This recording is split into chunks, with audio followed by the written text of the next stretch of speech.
The night watchman would later say it was the most terrifying scream he'd ever heard in his 30 years on the job.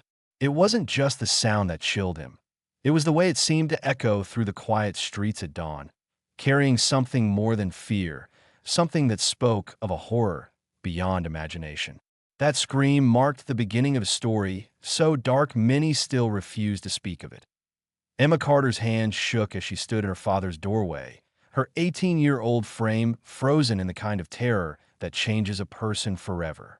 Thomas Carter, the town's beloved butcher, lay motionless in his bed, his body bearing wounds that defied explanation.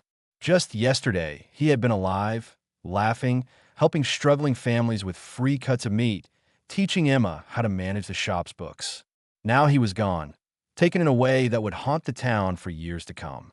"It's impossible," Dr. Wilson whispered, examining the deep gashes that covered Thomas's chest. "These marks, they're like nothing I've ever seen." He turned to the police officer beside him, shaking his head in disbelief. The door was locked from the inside, every window sealed. Whatever did this, the whispers started immediately. Some said it was an animal attack. But how could an animal get into a locked room? Others suggested darker theories, but none could explain the strange marks on Thomas's body or the look of pure terror frozen on his face. For Emma, standing alone in the hallway of her childhood home, none of these whispers mattered. She was now truly alone in the world. Her mother had passed away from illness years ago, and now her father, her protector, her teacher, her entire world was gone too. But what she didn't know then, what none of them knew, was that this was only the beginning.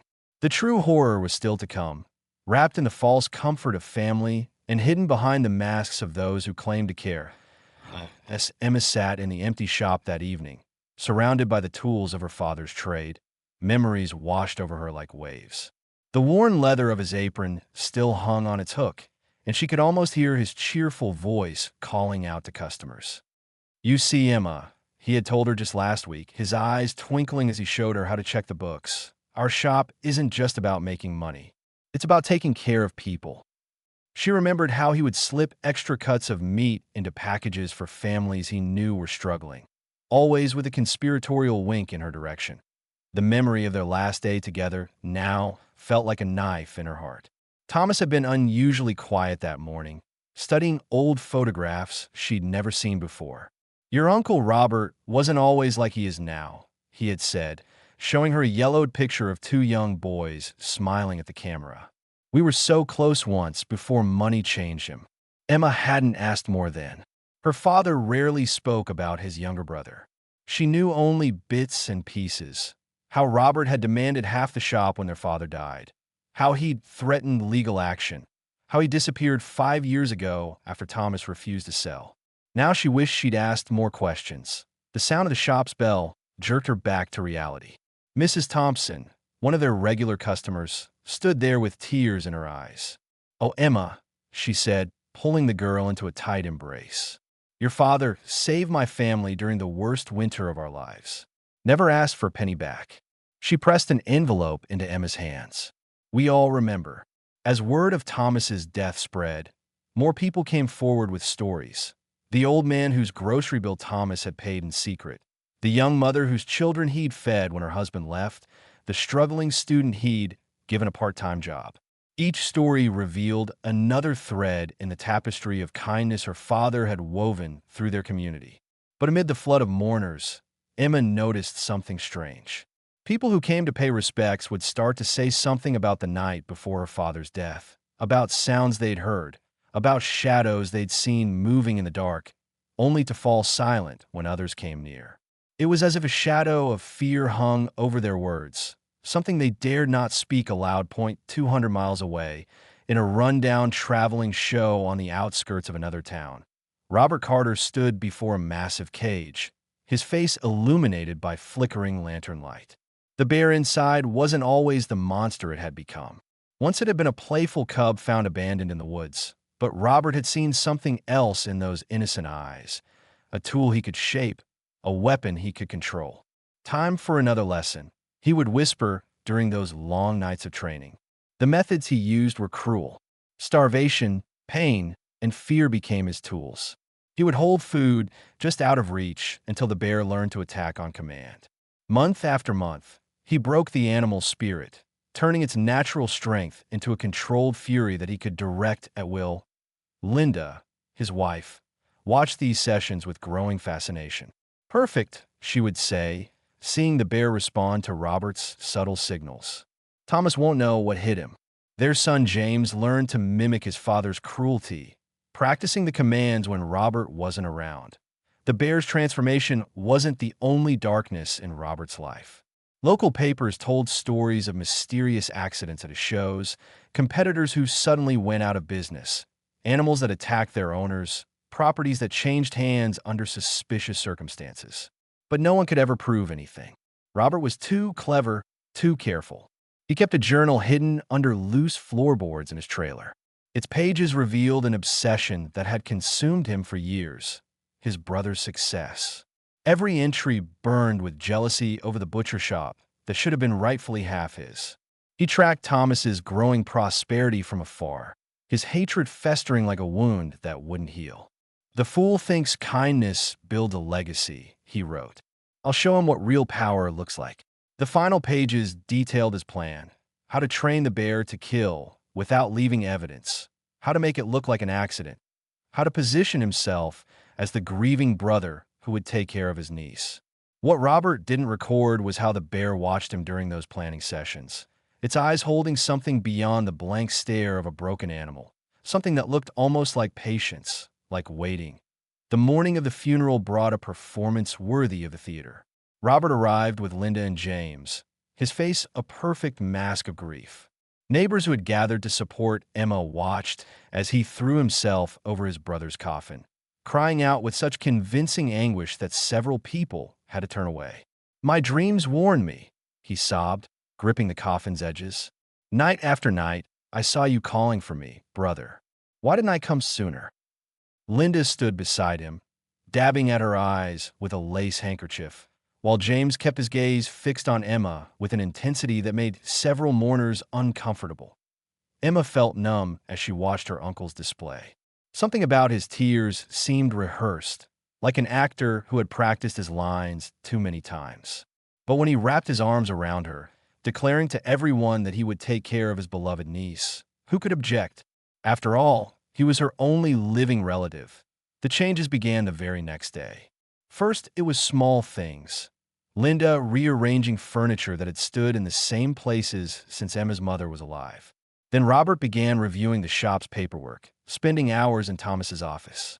But it was the arrival of the covered cage that marked the real turning point.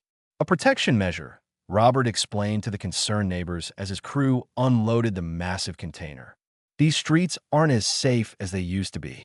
The bear inside remained silent, but Emma saw its eyes following her through the bars, reflecting something that looked almost like a warning. Within a week, Robert had taken over the shop's operations completely. "You're too young to handle such responsibility," he told Emma, his voice dripping with fake concern. "Let your uncle take care of everything." The same customers who had shared stories of her father's kindness now found themselves dealing with Robert's cold efficiency and rising prices. That Linda's true nature emerged like a snake shedding its skin. Gone was the sympathetic aunt who had held Emma at the funeral. In her place stood a harsh taskmaster who criticized everything from Emma's cooking to her appearance. "If you want to stay in this house," she would say, "you need to earn your keep." But it was James who truly terrified Emma. She would catch him standing outside her door late at night, or find him going through her personal belongings when he thought she wasn't around. "Just getting to know my dear cousin better," he would say with a smile that never reached his eyes. Life in what had once been Emma's happy home became a waking nightmare. Each morning brought new demands and fresh humiliations. Linda would wake her before dawn with a list of chores that seemed to grow longer every day. "Your father spoiled you," she would sneer. "It's time you learned how the real world works." Life in what had once been Emma's happy home became a waking nightmare. Each morning brought new demands and fresh humiliations. Linda would wake her before dawn with a list of chores that seemed to grow longer every day. "Your father spoiled you," she would sneer. "It's time you learned how the real world works." The bear's presence became a constant source of terror. Emma noticed how it grew agitated whenever she passed near its cage, straining against its chains and making those horrible sounds, sounds that triggered fragments of memory from the night her father died. Sometimes she would wake up at night, certain she had heard those same sounds outside her window. James took particular pleasure in using the bear to frighten her. He would wait until she was alone in the backyard, then rattle the cage. Oops, he would laugh as she jumped in fear. Looks like Max doesn't like you much. Better be careful. Accidents happen all the time. The shop that had once been filled with warmth and laughter became cold and hostile. Regular customers stopped coming, driven away by Robert's harsh policies and inflated prices. Business is business, he would say, counting money at the end of each day. Your father never understood that. Emma tried reaching out to neighbors, but Robert had thought of everything. Poor girl, he would tell anyone who asked. Still traumatized by her father's death. She's been imagining all sorts of things. He made sure to say it with just the right mix of concern and sadness, playing the part of the caring uncle perfectly. The paperwork started appearing. Documents about ownership transfers, property rights, power of attorney. Just formalities, Robert insisted, pushing them across the table. Sign here, dear niece, unless you want to end up on the streets. Each time Emma refused, she noticed how his friendly mask would slip just a little more. But it was the whispered conversations that truly chilled her blood. Late at night, she would hear them talking in the study, discussions about what to do with her, mentions of her father's death that made no sense. Words like training and sent and command floated through the walls, pieces of a puzzle she couldn't quite put together. Then came the night when everything changed, when a single overheard conversation revealed the horrifying truth behind her father's death and showed Emma exactly what kind of monsters had invaded her home. The old grandfather clock in the hallway had just struck midnight when Emma crept downstairs for water. Her head throbbed from another day of Linda's endless demands and James's constant harassment. But as she passed the study, Robert's voice stopped her cold. The girl's becoming a problem, he was saying, just like her father, too stubborn to know what's good for her. Emma pressed herself against the wall, her heart pounding as Linda's cruel laugh joined her husband's voice. We could always use Max again, Linda suggested. It worked perfectly with Thomas. No one ever suspects a trained bear, especially when the doors are locked from the inside. Emma had to press her hand against her mouth to stop from gasping as Robert continued. Remember how proud I was of Max that night? His voice carried a sickening satisfaction. All it took was Thomas's old shirt to give him the scent. One command, and our perfect weapon did exactly what he was trained to do. Clean, efficient, and completely untraceable. James's voice joined in, eager and cold. I've been practicing the commands with Max. He responds even better now. And I've already got something with Emma's scent on it. The pieces fell into place with horrifying clarity. The mysterious wounds on her father's body, the bear's strange behavior around her, her uncle's convenient arrival, the cruel training sessions she'd glimpsed. They had murdered her father using the bear as their weapon, and now they planned to do the same to her. Emma's mind raced with fragments of memory. The strange sound she'd heard the night of her father's death, sound she now recognized as command words. The way the bear had seemed to recognize her father's scent on her in those first days. The knowing looks Robert and Linda had exchanged whenever someone mentioned Thomas's mysterious death. She started to back away, her whole body trembling.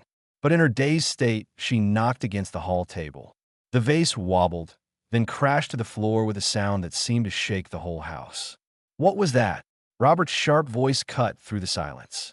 Inside the study, chairs scraped against the floor as footsteps moved toward the door. Emma turned to run, but found James already standing at the end of the hallway, a cruel smile spreading across his face. Going somewhere, cousin? He asked, moving to block her escape. Behind her, the study door opened, spilling lamplight into the dark hallway. Emma ran for her bedroom, her heart thundering in her chest. Behind her, she could hear Robert's voice, no longer pretending to be kind. Get her. Don't let her escape. The sound of multiple footsteps pounded up the stairs as she slammed her door shut, frantically pushing her dresser against it. Open this door, sweet niece, Robert's voice dripped with menace. "We need to talk about what you heard, about what happens to nosy little girls who don't mind their own business." The door shuddered as they began to push against it. Through her panic, Emma could hear Linda's excited whispers. "Do it now, Robert. Give Max the command before someone hears us." The dresser scraped against the floor as the door began to give way. But then another sound cut through the chaos. The sharp crack of breaking chain, followed by the thunderous roar of the bear. Linda's scream pierced the night. "Robert, the beast is loose." What happened? Next seemed to unfold in slow motion. The dresser finally gave way, and James burst through the door, reaching for Emma with twisted glee on his face. But before his fingers could touch her, a massive dark shape filled the doorway behind him. The bear stood there, its eyes no longer blank and submissive, but blazing with what looked like years of pent-up rage. In that moment, Emma saw something she'd missed before. How the beast had always watched Robert with hidden hatred, how it had waited for this precise moment. James turned just in time to see the massive paw swinging toward him. His scream was cut short as the bear struck, sending him crashing into the wall. Linda's hysterical shrieks filled the house as she watched her son fall, while Robert scrambled backwards, frantically shouting commands that the bear no longer obeyed. "Stop, Max, stop! I command you to stop." Robert's voice cracked with fear as the bear advanced on him. But years of cruelty had finally backfired. The weapon he had created had turned against its master. The bear moved with terrible purpose, backing Robert and Linda into a corner. Yet strangely, when Emma moved, it shifted to stay between her and her tormentors, like a protective shield. The same creature that had been forced to kill her father was now defending his daughter. The police were called, and as they led Robert and Linda away in handcuffs, the truth about their traveling show emerged. Mysterious deaths, suspicious accidents, businesses that had changed hands under strange circumstances, all traced back to Robert and his trained bear. The weapon he had created to destroy others had ultimately destroyed him instead. James survived his injuries, but would spend years in prison for his role in the plot. The sight of him being wheeled to the police car, broken and defeated, made several neighbors turn away in disgust. The bear, surprisingly calm now that its tormentors were gone, allowed animal control experts to approach. They discovered countless scars beneath its fur, evidence of the cruel training it had endured. But they also found something else, an intelligence and gentleness that emerged once it was freed from Robert's influence. When they came to take the bear to a wildlife sanctuary, Emma stood watching with mixed emotions. This creature had been forced to kill her father, yet in the end it had saved her life. As if sensing her thoughts, the bear turned to look at her one last time. In its eyes, she saw something that looked like understanding, perhaps even regret. Months passed, and life slowly returned to normal. Emma reopened the butcher shop, running it the way her father had, with kindness and generosity. The regular customers came back, and the warmth returned to the place that had grown so cold. Sometimes when the shop is quiet, Emma thinks about everything that happened. She thinks about her father's legacy of kindness, about how evil ultimately destroys itself, and about redemption coming from unexpected places. The bear that had been trained to kill had chosen instead to protect, proving that even the darkest weapon can choose light over darkness. The town never forgot what happened. They tell the story now as a warning about greed and cruelty, but also as a reminder that justice finds its way, sometimes through the most unlikely means. And in the small garden behind the shop, Emma planted a tree in memory of her father, and beside it a small plaque honoring an unlikely guardian, proof that even those forced into darkness can find their way back to the light.